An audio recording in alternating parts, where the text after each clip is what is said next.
Every day, you cast something into your reality without noticing. Not with candles, not with rituals, not with symbols drawn in secret.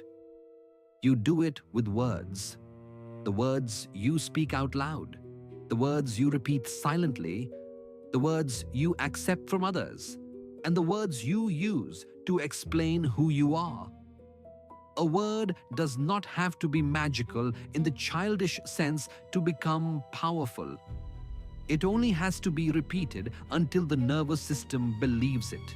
Say, I am broken long enough, and the body begins to move like a broken thing. Say, nothing ever changes long enough, and attention stops looking for openings. Language becomes a cage when it turns into identity. This is why ancient traditions treated speech with fear and reverence. They understood something modern life forgot. Words do not merely describe reality. They train perception to find the reality they describe. And once you understand this code, you will become far more careful with the sentences you allow to live inside you. What you are about to explore is not a theory about positive thinking. It is something older, stranger, and far more precise. This video will show you how language operates as a force beneath the surface of daily life, shaping not only what you say, but what you see, what you feel, what you expect, and ultimately who you believe yourself to be. You have been receiving this force your entire life.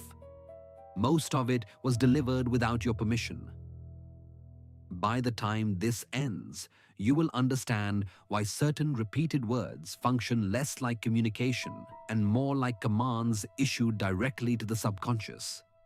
You will see why your nervous system does not distinguish between a sentence you heard once and a sentence you have whispered to yourself 10,000 times.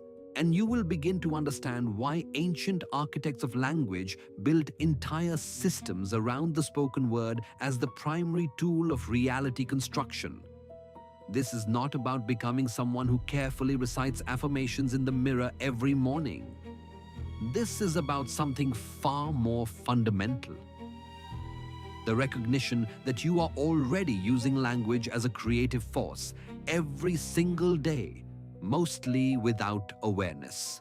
The only question is whether that force is building something you recognize as yours, or reinforcing a structure someone else handed you long before you were old enough to question it. You were taught that words are tools of communication. You learned that language exists to transfer meaning between one person and another, that a word is a vehicle, a container, a neutral symbol pointing at a thing in the world. And on the surface, this is true. But underneath that surface, something else is happening. Something the classroom never explained. Something the ordinary conversation never acknowledges. Words do not simply move through space between minds. They move through the body.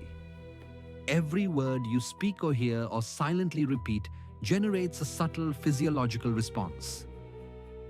A word associated with threat tightens something in the chest. A word associated with memory pulls emotion from a place you thought was sealed. A word said with conviction, repeated with rhythm, embedded in strong feeling, does not stay on the surface of the mind. It sinks. And once it sinks deep enough, it stops feeling like a word. It starts feeling like the truth. This is the first disruption you need to sit with. Words are not merely communicating reality. They are structuring the lens through which you perceive reality.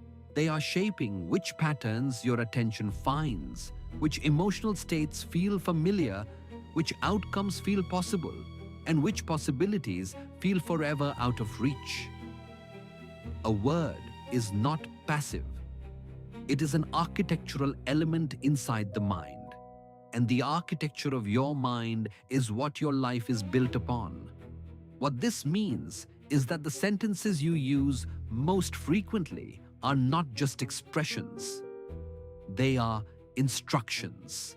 They are directives issued to the deepest layers of your psychology, telling those layers what to expect, what to prepare for, what to fear, and what to dismiss.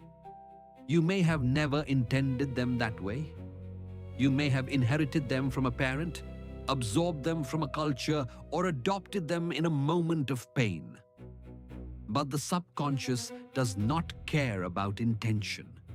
It responds to repetition, and repetition, as you will come to see, is the ancient mechanism at the heart of this code. Most people move through life treating language as background noise. They speak without pausing.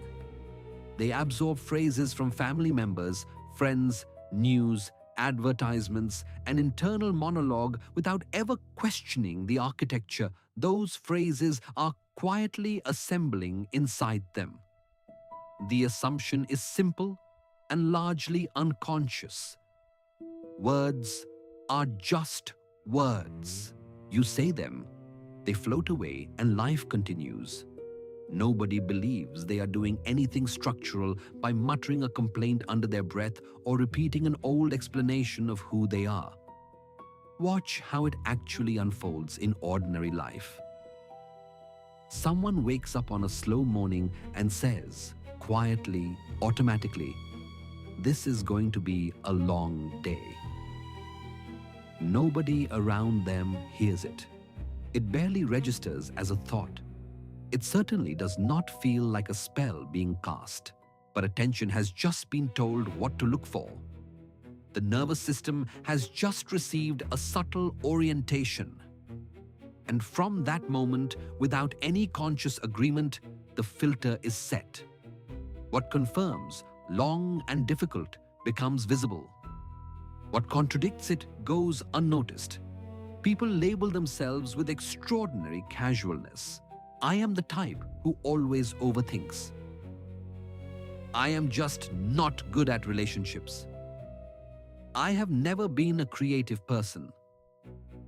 These are said the way someone might report the color of their own hair, as a neutral observation, as simple fact.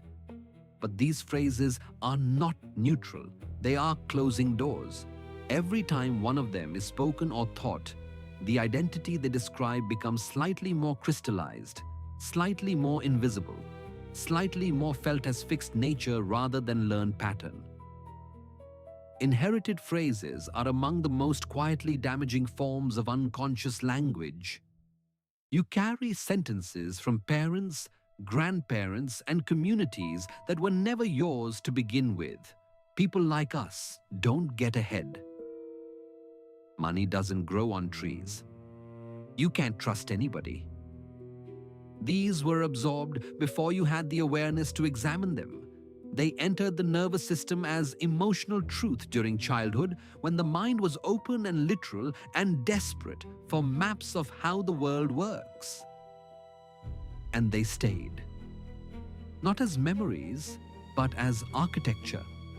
The complaint cycle is another pattern most people never examine. Repetitive complaining is not just emotional venting. Every time a complaint is repeated about the same subject, the same situation, the same person, the same unfair condition, the neural pathway associated with that complaint deepens. The brain becomes increasingly fluent in perceiving that situation as hopeless, fixed, and deserving of suffering. The complaint does not just describe the problem. It slowly becomes the only available lens through which the problem can be seen. And then there is the self-insult. The small, almost affectionate cruelty people perform on themselves regularly. I am such an idiot. Of course I failed. That is typical me. I am a mess. Said often enough with enough emotional weight, even as jokes, these phrases are not harmless. The subconscious does not have a sense of humor about identity. It takes the repeated phrase at face value. It builds a model of the self from the material you keep handing it. And eventually, The insult does not need to be said out loud. The body already knows it by heart. The standard explanation for all of this is simple. People just need to think more positively. If your self-talk is negative, swap it for something better. Replace the bad word with the good word. Problem solved. But this explanation fails almost immediately when you try to apply it, and it fails for a specific reason. It misses the mechanism. It addresses the surface while the real structure remains entirely untouched, buried far beneath the conscious reach of a simple swap. The reason language has such depth of power is not the word itself. It is the word fused with emotion and repetition. That combination is what drives information past the conscious mind and into the subconscious layer where identity is actually stored. A word said once, without feeling, lands lightly and fades. But a word said in fear, in shame, in grief, in rage, or a word repeated so many times it has become invisible, that word does not stay in the thinking mind. It descends. It becomes program. It becomes pattern. And patterns do not respond to surface-level switches. Words create expectation. And expectation is not a passive state. It is an active perceptual filter. When you expect to fail, you are not simply anticipating an outcome. You are unconsciously calibrating your attention, your behavior, your body language, and your interpretation of events to align with that expectation. You notice the evidence that confirms failure and overlook the evidence that contradicts it. The expectation created by repeated language begins to shape what you experience as real, not by bending the outer world, but by bending the lens through which you see it. This is where the comfortable surface explanation fully collapses. You cannot think your way out of a language pattern that lives in the body, because the body is not listening to your thoughts. It is responding to the deeper program, the one assembled over years of emotionally charged repetition. The nervous system has been trained. The emotional signature of the phrase has been attached to the phrase so many times that the two are now inseparable. When the phrase is triggered, the emotional state follows automatically before the thinking mind has even registered what happened. Ancient traditions understood this with a precision that modern language culture has largely abandoned. They understood that a word repeated in strong emotional context does not function as communication. It functions as installation. It installs a pattern of perception, a habit of feeling, a direction of attention. This is why sacred texts from multiple traditions treat certain words as too powerful for casual use. This is why naming ceremonies, vows, blessings, and curses were treated as serious acts. Because those who built these traditions understood that language spoken with intensity and repetition enters the deepest layer of the human system and begins to organize it from the inside. What fails most completely in the surface explanation is its refusal to acknowledge that some of the most powerful language shaping you right now is language you never consciously chose. You did not sit down and decide to believe you are unlucky. You did not choose to inherit the fear embedded in your family's repeated phrases. You absorb this language in a state of openness, in a period of high impressionability, surrounded by people whose emotional intensity made their words sink directly into your forming architecture. The surface explanation tells you to think better, but the real work is something far more precise than that. And that work begins with understanding just how deep the mechanism actually runs. If you are beginning to see the phrases that have been living inside you, the ones you did not choose, the ones that arrived long before you had the awareness to examine them. Write the words, "I choose my words," in the comments below right now. Not as a declaration of completion, as a declaration of beginning. You are marking the moment your awareness turned toward the language you have been breathing without noticing. That mark matters. It is the first act of a different kind of attention. The comments section of this video is already filling with people who are seeing the same pattern, the same loops, the same inherited sentences, the same quiet self-definitions running beneath the surface of daily life. When you write those words, you are not just sending text into a box. You are performing the first observable act of choosing language instead of simply inheriting it. And that distinction, chosen versus inherited, is at the very center of everything this video is about to reveal. Long before linguistics became a science, long before psychology developed frameworks for the unconscious, human cultures were already operating on a precise understanding of language as a generative force. Across traditions separated by centuries and continents, the spoken word was treated not as a tool of communication, but as a tool of creation. In ancient Egyptian thought, the god Thoth presided over sacred speech. The idea that certain words, when spoken with precision and intent, did not describe reality but participated in its formation. This was not mythology in the dismissive sense. It was a map of something these cultures observed directly in human experience. In the Hebrew tradition, the concept of the dabar, the divine word, was understood as simultaneously a word and an event. To speak something in the name of the sacred was to initiate a movement in reality itself. The opening of Genesis does not describe a deity thinking reality into being. It describes a deity speaking it into being. And God said, "Let there be light."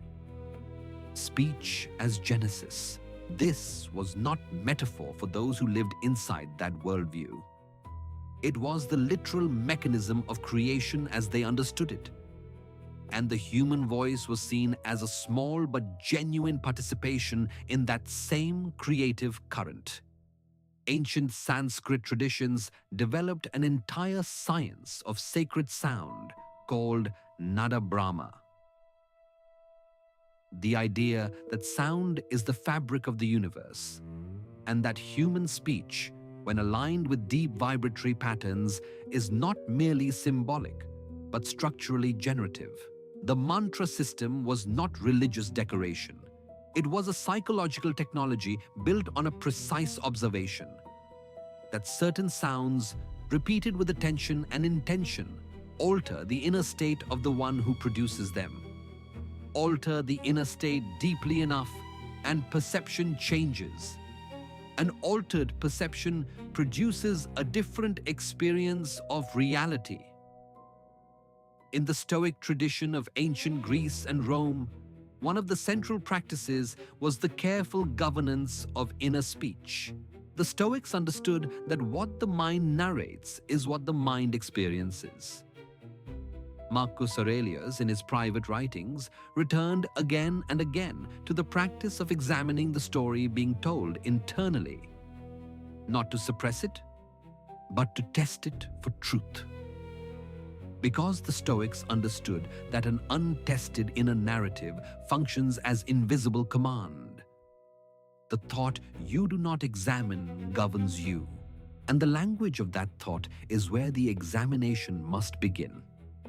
In many indigenous traditions across the Americas, Africa, and the Pacific, naming was treated as one of the most serious acts a community could perform. A name was not a label. A name was a destiny. The words given to a child, the words spoken over a person in ceremony, the words spoken in binding agreements. These were understood to carry a force that extended beyond the moment of speaking. The word entered the person it was given to and began shaping them from within. This is why the misuse of names, the speaking of sacred names in ordinary contexts, was a serious transgression, because it was understood as a misuse of creative force. Vows and curses occupied a similarly serious position in almost every ancient framework of language. A vow was not merely a promise, it was a self-binding act. A declaration so powerful that it was understood to reorganize the inner life of the one who made it. A curse, in its original context, was not a piece of folk and superstition. It was a precisely directed negative declaration. Language weaponized. These traditions did not believe words were magical because they were naive. They believed words were powerful because they observed what repeated language does to the human system over time. They saw the loop, they named it, and they built entire systems of sacred speech to protect against it. The ancient map of speech recognizes several distinct categories of linguistic force. The blessing, a spoken intention of expansion directed toward another. The curse, a spoken intention of contraction directed toward another. The vow, a spoken binding of the self to a future behavior. The name, a spoken identity assigned to a being. The prayer, a spoken alignment of the inner state with a larger pattern.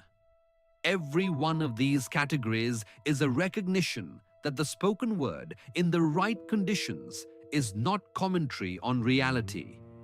It is a structural act performed upon reality, and most critically, upon the inner reality of the one who speaks or receives it.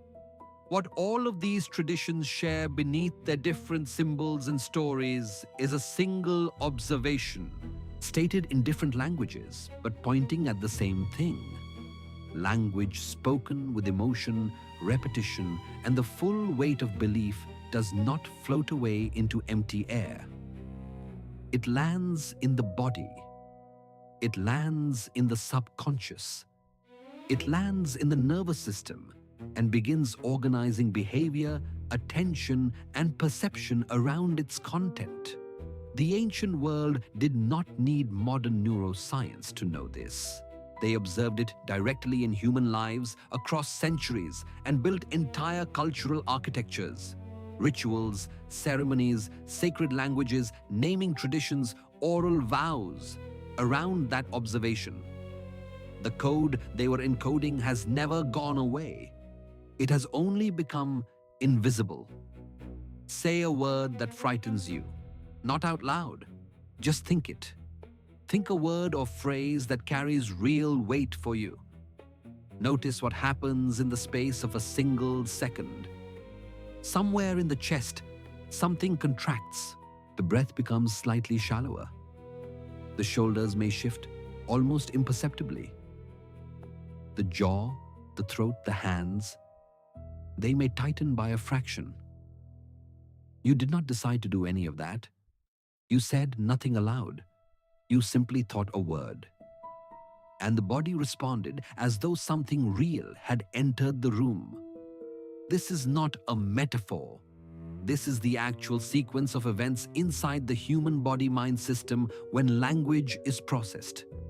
Words are not received only by the thinking mind.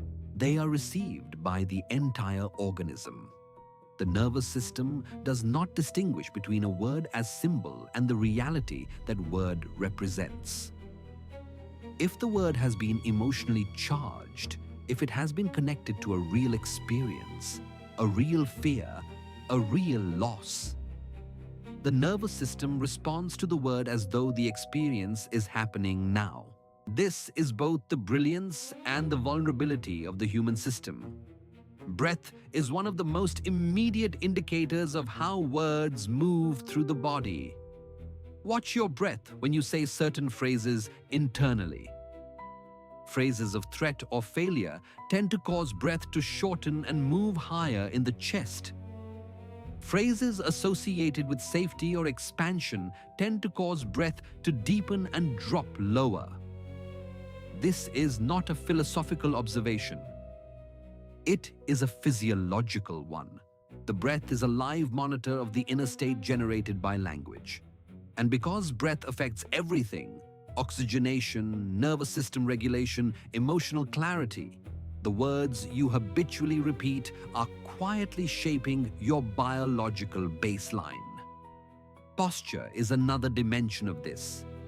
When people have spent years repeating certain phrases about themselves, phrases of unworthiness, of smallness, of defeat, the body eventually begins to carry those phrases structurally. The spine curves inward slightly. The chest closes. The gaze drops. The body becomes a physical architecture built from the words the self has been given and accepted most deeply. This is not inevitability. It is pattern. And patterns can be observed and interrupted. But they cannot be interrupted until they are seen. The emotional state generated by a frequently repeated phrase does not require the phrase to be spoken. Eventually, the emotional state becomes a default setting, a background tone that colors every experience without the word needing to be present at all. If you have spent years repeating, "I cannot trust anyone," the emotional signature of that phrase, the vigilance, the tension, the low-level anticipation of betrayal, begins to live permanently in the body as a resting state. You may not be thinking the phrase at all, but you are living inside its emotional consequence every moment of every day. Self-image is constructed largely from the language applied to the self over time. The image you carry of who you are, your competence, your lovability, your intelligence, your safety in the world, was built from words. Words spoken to you by others during formative years. Words you adopted as your own. Words you began using to explain your own story to yourself. The self-image is not stored as a photograph. It is stored as a language structure, as a set of defining sentences that the mind uses to predict what this person, you, is likely to do, feel, deserve, and experience. What this means at the level of lived experience is precise and important. When you speak or think in a language that contradicts your stored self-image, the system generates resistance. Not because the new language is false, but because the old language feels like identity. An identity resists replacement. This is the uncomfortable truth beneath every attempt to simply think more positively. The new thought runs directly into the old language structure and is rejected, not by logic, but by something deeper, by the part of the system that has been maintaining a specific self-definition for years and mistakes the familiar for the true. The nervous system, for all its complexity, operates on a relatively simple principle in relation to language. It trusts what it has been trained to expect, and it was trained quietly and relentlessly by the words you have received and repeated most often in your life. The words you were given before you had any choice. The words you chose in moments of fear or pain. The words you absorbed from culture, family, and experience. All of that language is living in your body right now, not as memory, but as operating system, as the invisible code that is shaping what feels possible, what feels like you, and what feels like the inescapable shape of your life. Here is the first thing you need to understand at the level of true clarity. The most powerful language shaping your life is not the dramatic speech. It is not the heated argument, the sharp insult, or the elaborate speech someone once made to hurt you. Those are loud. And the loud ones you remember. You can examine them, you can point to them. But the language doing the deepest structural work in your psyche right now is quiet. It is ordinary. It is the small, repeated phrase, the one so familiar it has become invisible. This is just how I am. 4 words, said so many times they no longer feel like a sentence. They feel like gravity, like the floor, like the shape of the room. But they are not gravity. They are a decision repeated so many times it has disguised itself as fact. Every time you say those words, you are issuing a command to every future version of yourself to remain inside the boundary of the self that has already been defined. You are not describing yourself. You are locking yourself. And the lock, like all the most effective ones, is invisible from the inside. The subconscious does not process self-definitions as temporary descriptions. It processes them as permanent architecture. When you repeat a self-definition, even a casual one, even one you do not fully believe consciously, the subconscious begins treating that definition as a structural truth it must preserve. It begins filtering experience through that definition. It begins producing emotional responses that confirm it. It begins generating behaviors that enact it, not because it is conspiring against you, but because that is what the subconscious does. It protects what it has been given as identity. This is the micro-revelation at the center of this entire exploration. You are not being shaped by the dramatic moments of language in your life nearly as much as you are being shaped by the repeated definitions you have allowed to settle into identity.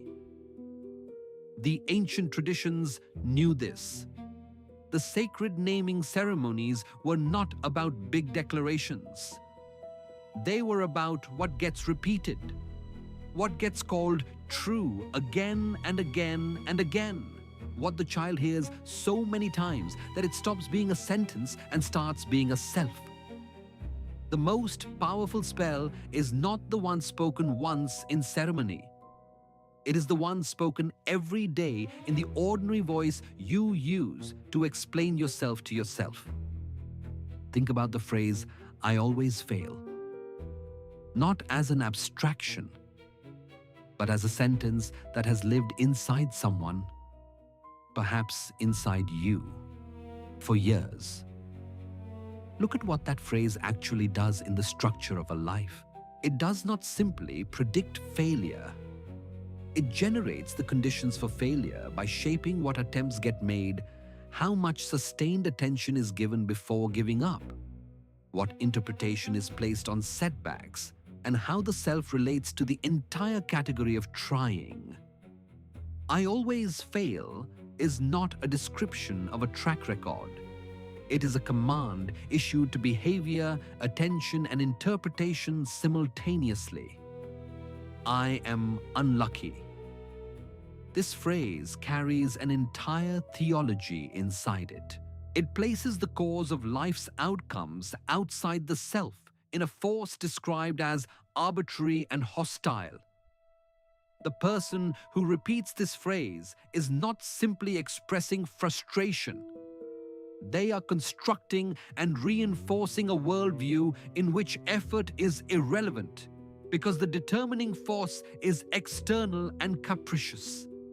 And once that worldview is stable, attention cooperates with it. Luck, by definition, is invisible until it is perceived. And a mind trained to see itself as unlucky is exquisitely calibrated to notice every piece of evidence that confirms the story. "I cannot trust anyone." Feel what this phrase does in the body for a moment. It is not just a belief about other people. It is a permanent state of low-level vigilance, the nervous system on constant background alert, scanning for betrayal, interpreting ambiguity as threat, keeping walls in place that prevent both genuine risk and genuine connection. The person living inside this phrase is not simply cautious. They are imprisoned in a perceptual loop where the phrase is both the conclusion and the evidence. They trust no one, and therefore they experience evidence of untrustworthiness constantly, which confirms the original phrase. Money is hard. This is one of the most common inherited phrases in circulation, absorbed from parents, communities, and cultures that lived with genuine scarcity and formed a language around it that then outlasted the scarcity itself. The phrase, "money is hard," does not live in the wallet. It lives in the nervous system's relationship with earning, spending, receiving, and asking. It shapes the level of discomfort around financial opportunity. It creates guilt around receiving. It makes the pursuit of abundance feel somehow wrong, somehow not for people like you. The language precedes the reality and consistently shapes it. People leave. Two words with the weight of a whole history behind them, spoken by someone who has experienced significant loss or abandonment. This phrase becomes a predictive frame that governs every subsequent relationship. It determines how close you allow yourself to get before something in the body says, "Stop." It determines the interpretation you place on ordinary distance. A slow reply to a message, a cancelled plan, a moment of silence. All of it filtered through the expectation of impending departure. "People leave" is not an observation anymore once it becomes identity. It is a script. And the painful part is that behavior shaped by that script often creates the very outcome the phrase predicts. "This is just who I am." This may be the most quietly devastating phrase of all, because it sounds like acceptance when it is actually surrender. Genuine self-acceptance involves seeing clearly what is true and relating to it with compassion. But "this is just who I am" used to protect a painful pattern, used to end the inquiry before it begins, is not self-acceptance. It is self-sealing. It takes a behavior, a fear, a reaction pattern, a limitation, and converts it from something that happened into something that is. It removes it from the territory of what could change and places it in the territory of what simply is. And once something is filed under what simply is, the subconscious stops looking for alternatives. "I have always been this way." The word "always" deserves particular attention here. It is one of the most structurally powerful words in the English language when applied to the self, because it erases the boundary between past and future. It says, "The pattern you see in the past is the pattern you will see in the future, permanently, without exception." I have always been anxious. I have always struggled with this. I have always been someone who cannot finish things. Each of these uses "always" as a seal, a word that converts a learned response into a permanent identity. And the subconscious, receiving that seal with repetition and emotional weight, does exactly what it was built to do. It maintains the structure it has been given. "I do not deserve good things." This one often lives below the level of words. It may not even be spoken as a clear sentence. It may be experienced as a feeling, a reflexive contraction when something good approaches, an impulse to self-sabotage when life begins to open, an inner voice that finds reasons why this good thing cannot possibly be real or lasting. But underneath that feeling, When you trace it back to its language, this is often what you find: a sentence, a definition, a story told about a self that decided long ago in response to something real and painful that goodness and receiving were not for them. That phrase, unexamined, can shape an entire life. If what you are uncovering here is beginning to feel real, if you can hear the specific phrases that have been living in you, the ones you did not choose, the ones doing invisible structural work on your attention and your life, then this channel exists precisely for you. Subscribe to The Hidden Current and continue this exploration. Every video here moves into another layer of the invisible forces shaping your mind, your energy, your perception, and your identity. This is not a channel about quick fixes. It is a channel about the deep current. And there is far more of it to uncover. The work of reclaiming your inner language is not a single revelation.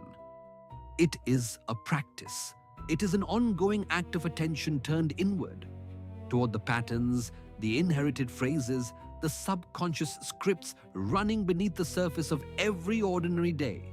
Subscribe so that the next layer of this exploration finds you, because what comes next goes even deeper into the architecture of self and reality.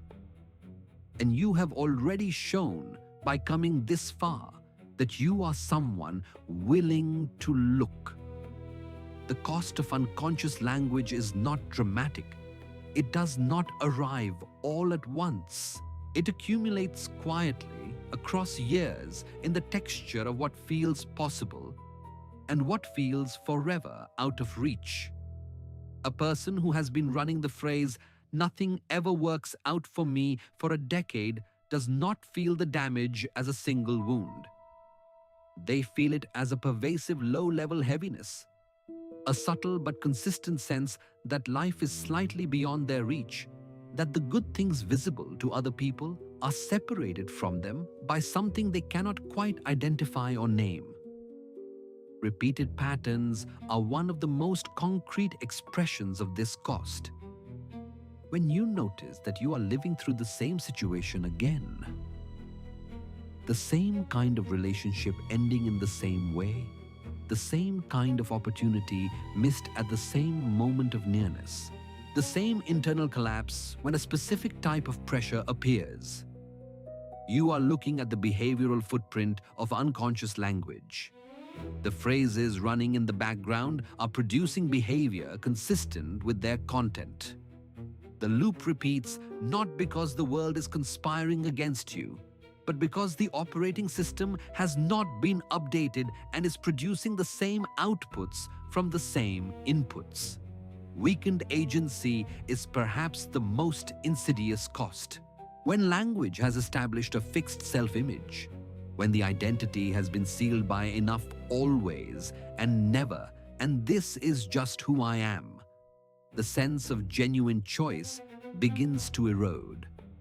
Things stop feeling like decisions and start feeling like inevitabilities. You do not experience yourself as someone who could do otherwise. You experience yourself as someone following the only available path. And that experience of inevitability is perhaps the most complete success the unconscious language pattern can achieve, because it has now eliminated the observer who might otherwise question it. Inherited beliefs constitute a particularly heavy layer of this cost because they are not even your wounds.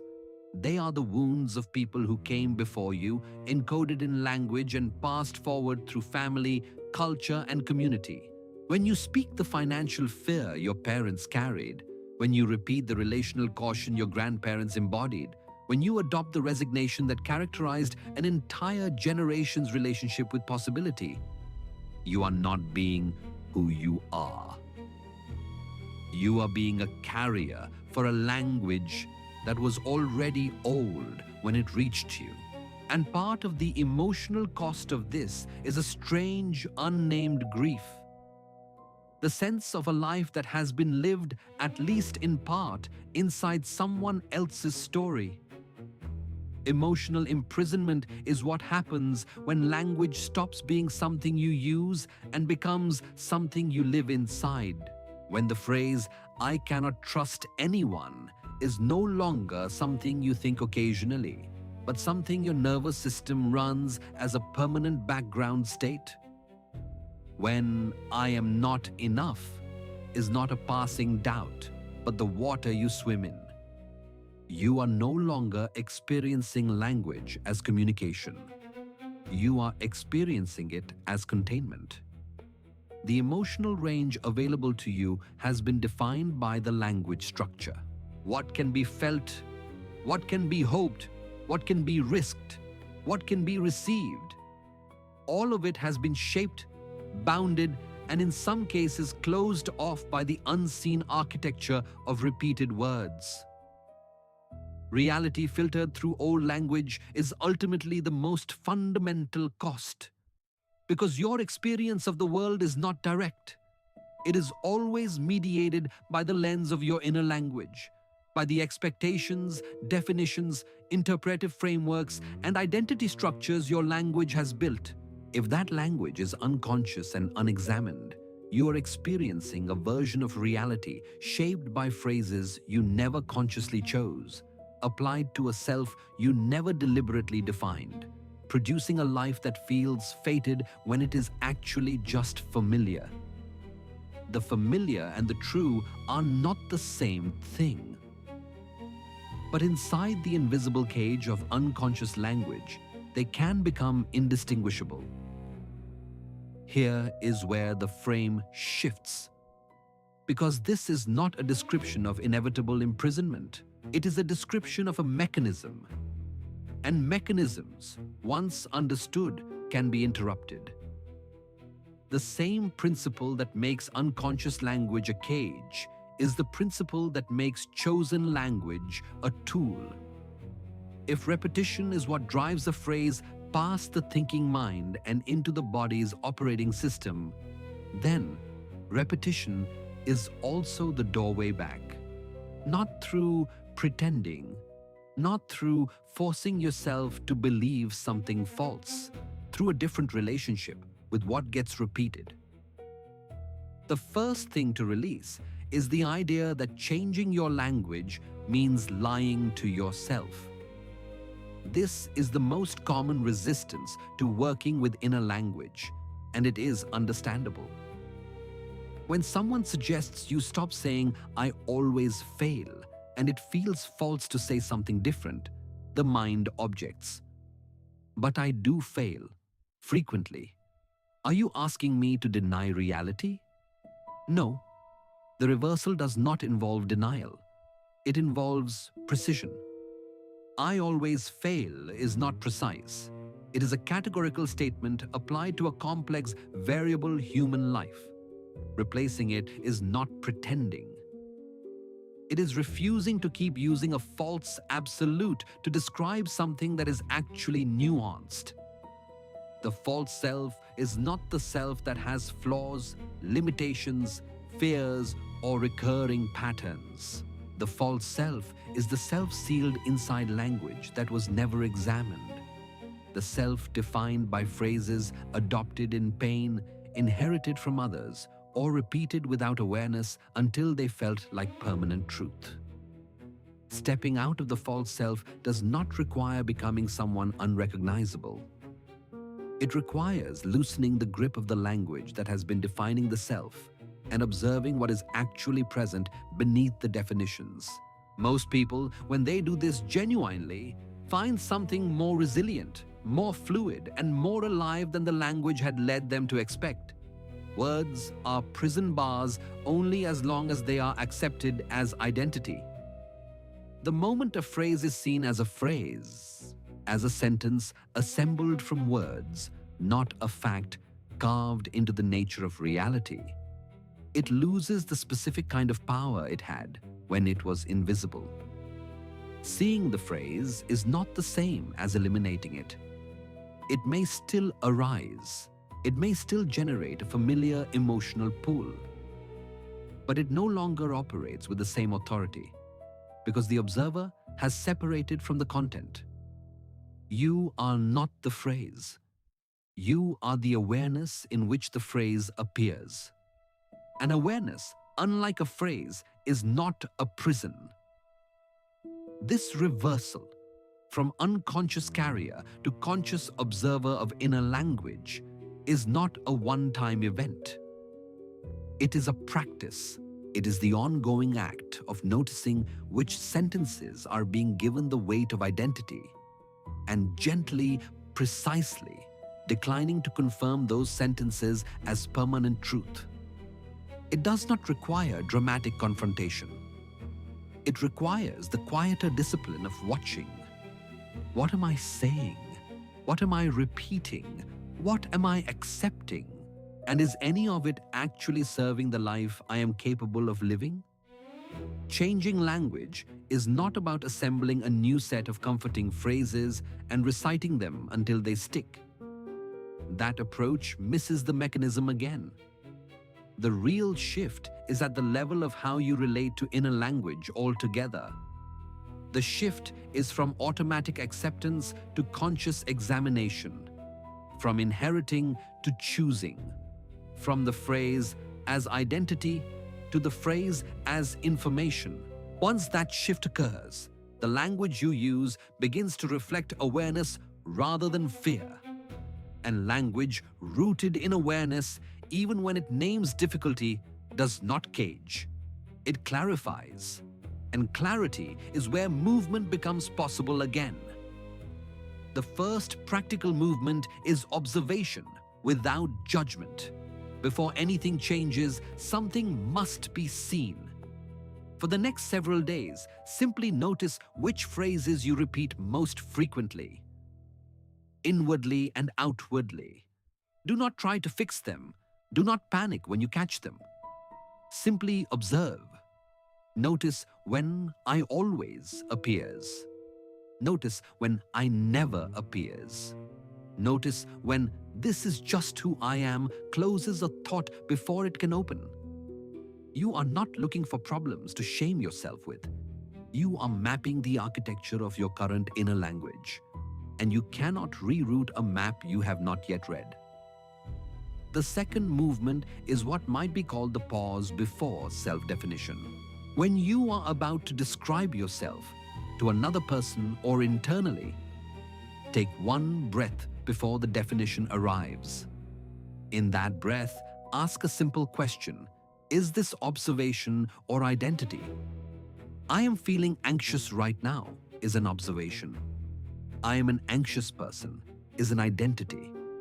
I struggled with this today is an observation. I always struggle with this is an identity converted from a repeated observation into permanent architecture. The pause is not about refusing to name what is real. It is about choosing the precise level of permanence assigned to what is real. The third movement is replacing final statements with open ones. A final statement is a phrase that closes possibility. I cannot change this. This is too hard for me. I have never been able to do this. An open statement leaves the territory alive. I have not yet found a way through this. This is difficult, and I am still inside it. I have struggled with this up to now. The difference in language is subtle. The difference in what the subconscious receives is significant. One hands the system a sealed conclusion. The other hands the system a live problem. And the system, given a live problem rather than a sealed conclusion, tends to keep working on it. The fourth movement involves attention to the language received from others. You are not only shaped by what you say internally, you are shaped by the language you allow to enter and settle. This does not mean closing yourself off from criticism or difficulty. It means developing a practice of not automatically accepting every definition others offer about who you are and what you are capable of. When a phrase from another person lands with force, particularly a dismissive, limiting, or shaming phrase, you now have the choice to examine it rather than simply absorb it. To ask, is this observation or projection? Is this describing me or describing something in the one who said it? The fifth movement is speaking from awareness rather than fear. Much of ordinary language is generated by fear. Fear of how the situation looks, fear of what others think, fear of being wrong, fear of being exposed. Language generated by fear tends to be defensive, exaggerating, self-diminishing, or falsely certain. Language generated by awareness tends to be more precise, more honest, more open to complexity, and more capable of genuine connection. You will notice the difference in how each type of language feels in the body as it is being spoken. Fear language tends to have a tightening quality. Awareness language tends to feel more spacious and more true. The sixth movement is perhaps the most important and the most quietly radical. It is the practice of silence in the space where habitual language would normally arise. There are moments in reaction, in self-explanation, in narrative about what just happened, where the habitual phrase begins to form automatically. In some of those moments, instead of speaking the phrase inwardly, you can simply rest in the awareness that noticed the phrase beginning to form. You do not have to fill every silence with language. You do not have to explain every experience with a pre-existing narrative. The space between the habitual phrase and the next spoken word is not empty. It is the field of choice. And entering that field, however briefly, is what it means to be a conscious architect of inner language rather than a passive recipient of old code. The ancient code that every tradition was pointing toward is not a secret formula. It is not a hidden set of magic words that, if discovered and spoken, will rearrange your circumstances. The code is this: words shape reality by shaping the one who perceives and acts within it. That is the mechanism. That is the ancient observation underlying naming ceremonies and sacred speech and vows and blessings and curses. Not that words reach directly into the outer world and rearrange matter, but that words reach into the inner world and rearrange the perceiver. And a changed perceiver moves through the world differently, notices different things, generates different choices, and produces a genuinely different lived experience of what is real. This means that the most profound act of reality shaping available to you is not manipulation of the outer world. It is the conscious governance of the inner language through which you experience the outer world. It means that the question is not simply what is happening, but what language am I using to encounter what is happening? Because the language is not neutral. The language is always doing something to you, orienting your attention, priming your emotional responses, shaping your interpretation, and calibrating what actions feel available. You are always inside a language. The only choice is whether that language is chosen or inherited. This is also the deeper meaning beneath every ancient tradition's emphasis on sacred speech. The sacred was not a category separate from the psychological. The sacred was the recognition that certain uses of language operate at the deepest levels of the human system. The levels where identity is stored, where meaning is generated, where the self is constantly being assembled from the raw material of experience. To treat speech as sacred was to refuse to leave that assembly process entirely to chance. It was to recognize that what gets repeated, what gets named, what gets declared, what gets reinforced with emotion and attention. That is the material from which a life is built. You are already using this code. You have always been using it. The only question that this video has been building toward, the one that belongs to you now, is whether you will continue using it without awareness or whether you will begin to use it with eyes open. Because the code does not disappear when you understand it. The words do not stop having effect when you know the mechanism. But understanding the mechanism gives you the most essential thing, the capacity to choose. And the capacity to choose in the territory of inner language is not a small thing. It is, in the most precise sense, the capacity to shape the reality you are living inside. There is one question worth sitting with after everything this video has opened, and it is this. What is the one phrase you are ready to stop repeating? Not the phrase you think you should stop repeating. The one that appeared in your mind sometime in the last hour. The one that has been living in you long enough to feel like the floor. Write it below. Not as confession, but as recognition. Because the moment a phrase is named consciously, it has already lost a fraction of its invisible authority. And if someone in your life is living inside a language that is slowly sealing them in, someone who needs to hear their own sentences more clearly, share this video with them. Not to fix them, to offer a mirror. The comments below this video are a living archive of recognition. People naming the phrases they inherited, people marking the moment they first saw the code that had been running beneath their life. Your answer belongs there. Your recognition is part of the current. And the more clearly you can name what you are ready to release, the more precisely you can feel the doorway beginning to open in the place where the old phrase used to stand. You came into this video the same way you entered this day. Already casting, already speaking inwardly and outwardly the phrases that are shaping the lens through which you experience everything. That has not changed. What has changed is that you can now feel the weight of what you are carrying. You can now hear the old phrases with a different quality of attention.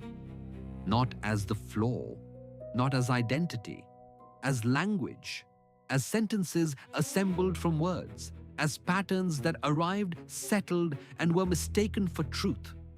And language, unlike gravity, can be examined, can be questioned, can be refused, revised, and replaced with something that belongs more genuinely to the life you are actually living. Every sentence you allow to define you is either a cage or a doorway. That is the warning the ancient traditions embedded in their reverence for speech.